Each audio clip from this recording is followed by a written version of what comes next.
दोस्तों, कुछ लोगों को छत्तीसगढ़ के पथलगांव थाना क्षेत्र के अंतर्गत आने वाले शहर के पास के खंडहर में एक युवक की अर्धनग्न अवस्था में लाश दिखाई देती है और शव को देखते ही वे लोग तुरंत पुलिस को सूचना देते हैं। पुलिस भी खबर मिलते ही मौकाए वारदात पर तुरंत पहुंच जाती है। पुलिस खंडहर में पहुंचने के बाद शव की तलाशी शुरू करती है।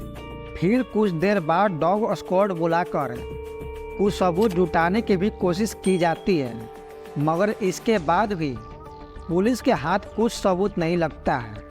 इसके बाद पुलिस कातिल को पकड़ने के लिए शव को पोस्टमार्टम के लिए भेज केस की एक कड़ियों को जोड़ना शुरू करती है और शुरुआती जांच में पुलिस को मृतक का नाम और पता दोनों मालूम चल जाता है। दरअसल यह युवक बिलाई गोटर मोहल्ले का रहने वाला अजय पुरी गोस्वामी होता है। इसके बाद पुलिस इस बात की सूचना युवक की पत्नी सुकन्या गोस्वामी के पास पहुंचवा देती है और जैसे ही सुकन्या को इस बात की सूचना मिलती है कि किसी ने उसके पति को जान से मार दिया है, तो वो अपना होश खो बैठती है।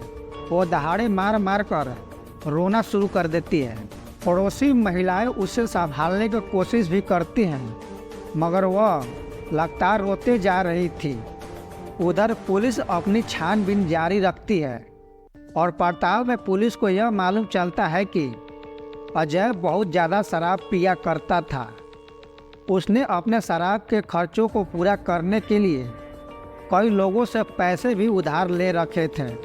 अब वे लोग अपना पैसा वापस लेने के लिए अक्सर अजय से झगड़ा किया करते थे, मगर अभी भी अजय उनका पैसा नहीं लौटा रहा था और उन्हीं लोगों में से कुछ लोगों ने उसे जान से मारने की धमकी तक भी दे रखी थी। इसलिए पुलिस को अजय का हत्या का शक इन्हीं लोगों को हो रहा था और जब पुलिस इस सिलसिले में और गहराई से जांच करती है तो पुलिस के सामने अजय का हत्या का एक दूसरी थ्योरी सामने निकल कर आती है। दरअसल जांच पड़ताल के दौरान पुलिस को पड़ोसियों से यह मालूम चलता है कि अजय और उसकी बीवी सुकन्या के बीच अक्सर झगड़ा होता रहता था। अजय शराब पीकर अपनी पत्नी से खूब झगड़ा किया करता था। वह झगड़े में अपनी बीवी के साथ साथ अपने बेटे को भी खूब पीटा करता था। इसी के साथ ही वो अपनी पत्नी को भद्दी भद्दी गालियाँ देते हुए उसके चरित्र पर भी सवाल उठाया करता था। इसलिए पुलिस अब इस केस को पति पत्नी के बीच आपसी विवाद से जोड़कर देखना शुरू करती है। इसके बाद पुलिस अजय के पत्नी सुकन्या को थाने में बुलाकर कड़ाई से पूछताछ करती है, मगर सुकन्या अपने पति की हत्या के बाद से साफ इनकार कर देती है। पति के लिए रो रो कर उसका बुरा हाल हो गया था, इसलिए पुलिस उसे छोड़ देती है और पुलिस के पास सुकन्या के खिलाफ कोई ठोस सबूत भी नहीं था।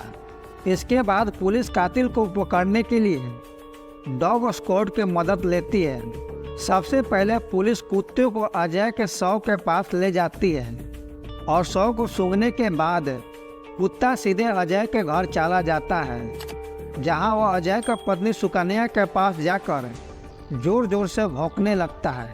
इस घटना के बाद पुलिस का शक सुकन्या के ऊपर यकीन में बदल जाता है और पुलिस सुकन्या से पहले से ज़्यादा कड़ाई से पूछताछ शुरू करती है, जिससे सुकन्या इस बार पुलिस के दबाव में आकर पूरी सच्चाई उगल देती है, जिसको सुनते ही पुलिस के होश उड़ जाते हैं। पुलिस हैरान रहती है कि एक अकेली औरत इतनी बड़ी घटना को कैसे अंजाम दे दिया। सुकन्या द्वारा पुलिस को दिए गए बयान के मुताबिक घटना वाले दिन अजय शराब पीकर घर आता है और वो घर आते ही अपने बीवी के चरित्र पर सवाल उठाते हुए उससे झगड़ा शुरू कर देता है। फिर वह उसे भद्दी भद्दी गालियाँ देते हुए उसे खूब पीटता है और जब उसका इससे भी मन नहीं भरता है तो वह अंत में अपने बेटे को जान से मारने की कोशिश करने लगता है। सुकन्या अपने बेटे के साथ ऐसा होता देख नहीं पाती है और वह पास ही में पड़े हुए तौली को उठाकर उसे अजय के गला घोंट देती है। वो अजय के गला तब तक घोंटती रहती है जब तक अजय मर नहीं जाता। अजय के हत्या के बाद सुकन्या परेशान हो जाती है। उसे समझ नहीं आता है कि वो क्या करे। फिर वह रात करीब 3 बजे अजय के शव को घसीटते हुए पास ही के खंडहर में ले जाती है और वहाँ शव को फेंक के वापस घर आ जाती है। इसके बाद वह पुलिस के सामने रोने का नाटक करती है। अंत में पुलिस सुकन्या को सजा दिलाने के लिए कोर्ट में पेश करती है। अब कोर्ट उसके अपराधों की समीक्षा करने के बाद उसे सजा देगी। बाकी आप सुकन्या के बारे में क्या सोचते हैं, कमेंट कर ज़रूर बताएं। और ऐसी सच्ची कहानियाँ सुनने के लिए हमारे चैनल को लाइक एंड सब्सक्राइब जरूर कर दें। जय हिंद।